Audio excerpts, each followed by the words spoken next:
on this as we were united when people attempted to divide the communities after 7th of July.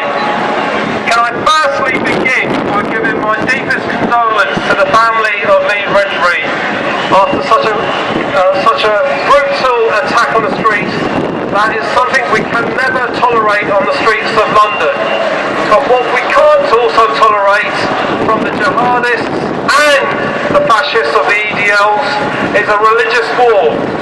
The reality they don't want to emphasise is that the Abrahamic faiths, Christianity, Islam and Judaism have got a lot more in common than they will ever want to admit. And long may that continue. Secondly, those of us who've got a beef about Afghanistan, have got a beef about Iraq and the lies that were given to us, and also the drone attacks, don't blame the squaddies. We blame the politicians for making those decisions, for sending troops out.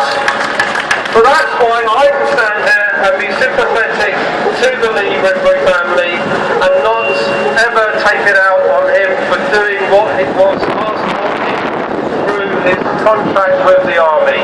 Let's not forget that when we attacked government policy on Afghanistan, where we should never have gone there in the first place, if there's one lesson of history is that you never go into that place. I am here in solidarity with you against the EDL, the immediate threats, and the BNP. They'll try and capitalise on this on the streets of London, and I'll damn well make sure, whilst I'm on the Assembly, that doesn't happen. Thank you, Murad. And the next speaker is...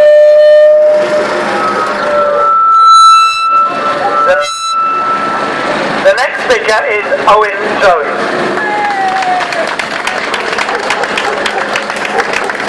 Friends, all of us gathered here today were sickened, we were horrified by the death of Lee Rigby last week, a 25-year-old from Manchester who died in the most horrific circumstances anyone can imagine.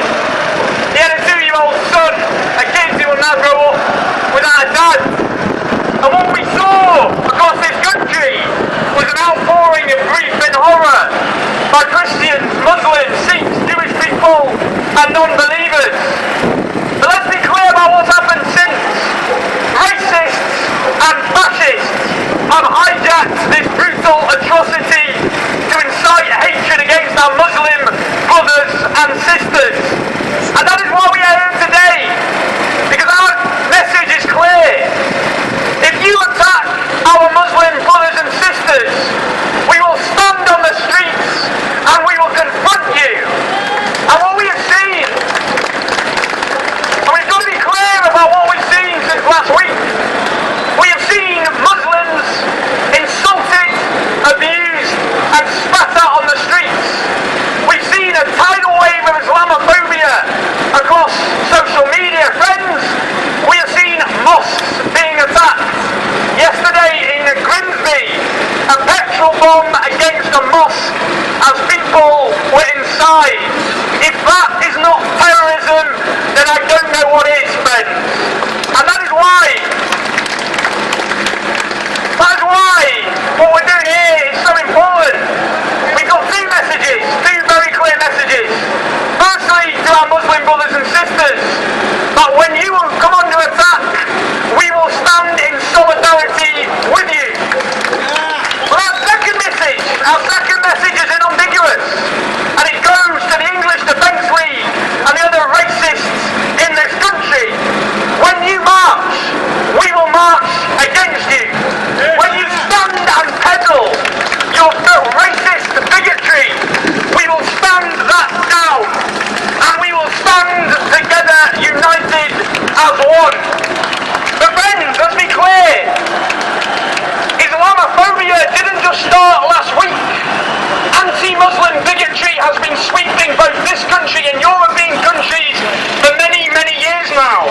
And it isn't just the fascists who in the 30s attacked the Jews, and then black people and then Asian people, and now favour Muslims above all else for their bigotry. They draw from a much wider pool of Islamophobia. In the noughties in this country, one study showed just 5% of newspaper articles showed Muslims